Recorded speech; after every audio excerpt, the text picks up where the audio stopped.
আসসালামু আলাইকুম, সবাই আপনারা কেমন আছেন? আশা করি ভালো আছেন। তো আমরা ব্রুনাই প্রবাসী, আমাদের তুফাইল ভাই এবং আমি এখন যাইতেছি হইলো এলাকাটার নাম কি তুফাইল ভাই?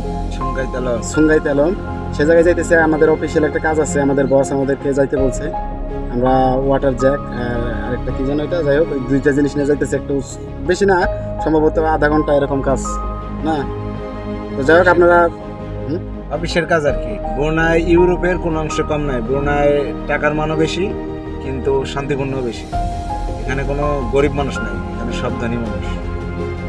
এতে যারা থাকে মানে মানে এদেশের নাগরিক, তো গরিব বলতে কোনো গরিব না। যার গাড়ি একটা, যে গরিব তার বাড়িতে 10টা গাড়ি আছে, কমসে কম 10টা গাড়ি আছে। 5টা করে মানে এভারেজে তো থাকে, 5টা 10টা গাড়িতে এভারেজ আছে। বাংলাদেশে তো একটা সাইকেলও থাকে না একটা গরিব মানুষের বাসা। এই তুলনায় অনেক, এই তুলনায় ব্রুনাই অনেক সুন্দর। ছোট্ট দেশ তো না, 5765 বর্গ কিলোমিটার হলো ব্রুনাইয়ের আয়তন। তো বুঝেন, একটা জেলা, বাংলাদেশের একটা জেলার সমান মনে হয় সম্ভবত। আর বয়সের নিয়ম তো মানে সম্ভবত বাদ হওয়ার কথা শুনছি, মানে অনেকে বলে আর কি। তো যদি বাদ হইলো তো আপনাদের জন্য ভালো, অনেকে তাড়াতাড়ি আসতে পারবেন, আগের নিয়ম যেভাবে ছিল ওইভাবে আসতে পারবেন যদি বাদ হয়।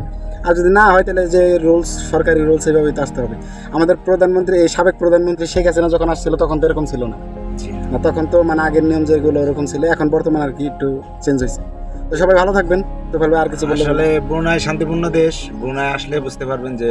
আচ্ছা তুফাইল ভাই, আপনার ব্রুনাইতে আসতে কতদিন লাগছিল? আমার আসতে 1 বছর লেগে গেছে। প্রায় 1 বছর লেগে গেছে, মানে পাসপোর্ট জমা দেওয়া থেকে 1 বছর লাগছে। 1 বছর লেগে গেছে। তো বুঝতেই পারতেছেন আসলে ব্রুনাইতে আসতে হলে একটু দেরি হবেই। আর শান্তিপূর্ণ দেশটা, এই জন্য আর কি দেরি হবে। একটু বলেন কিছু। আসলে ব্রুনাই অনেক শান্তিপূর্ণ দেশ। এখানে কোনো পরিস্থিতি না, অসুবিধা নেই, মানে অস্থিতিশীল, মানে কি, মানে বলে বোঝাতে পারা যাবে না। আচ্ছা সবাই ভালো থাকবেন, আল্লাহ হাফেজ।